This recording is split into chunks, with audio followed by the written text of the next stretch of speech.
Alright, let's dive into a topic that's been sparking intense conversations and even a bit of controversy within the Filipino community here in New Zealand.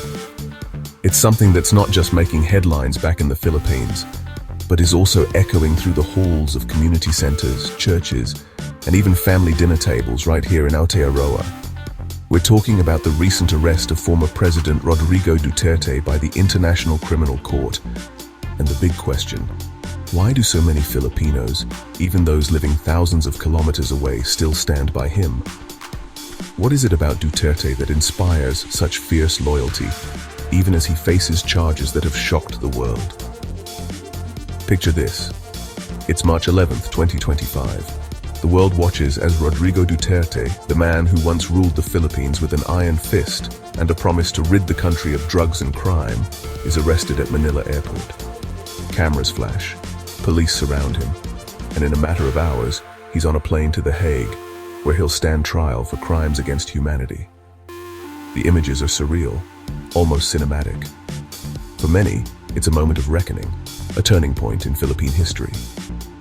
Here in New Zealand, the news hit hard. Activists wasted no time. They organized rallies in Auckland and Wellington, holding up signs demanding justice for the thousands of lives lost during Duterte's war on drugs. Candlelight vigils lit up the night, with people sharing stories of loved ones back home.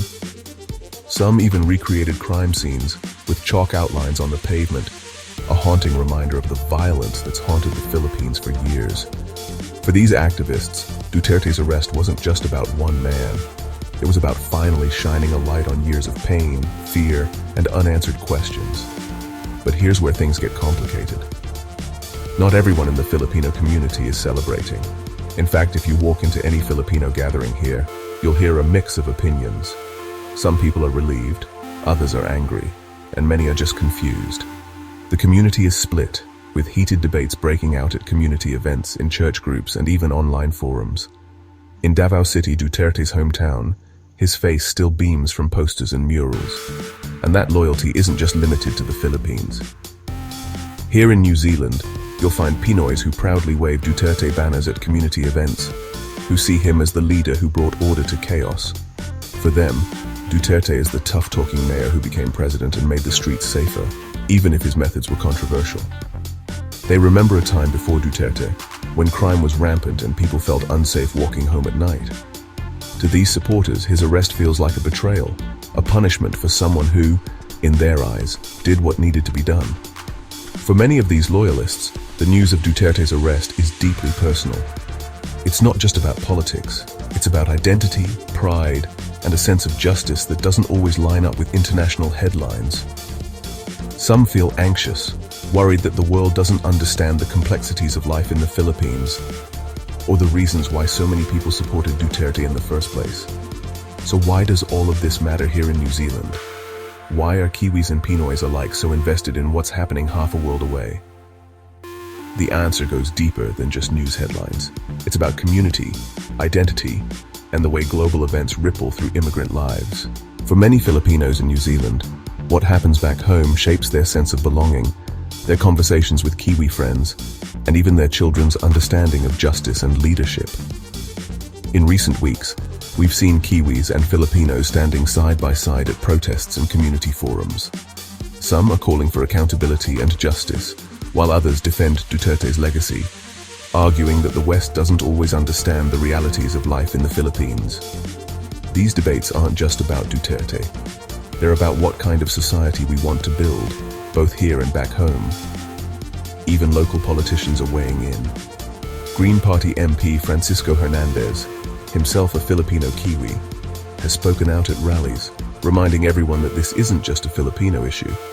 It's about human rights, the rule of law, and how we define leadership in a multicultural society.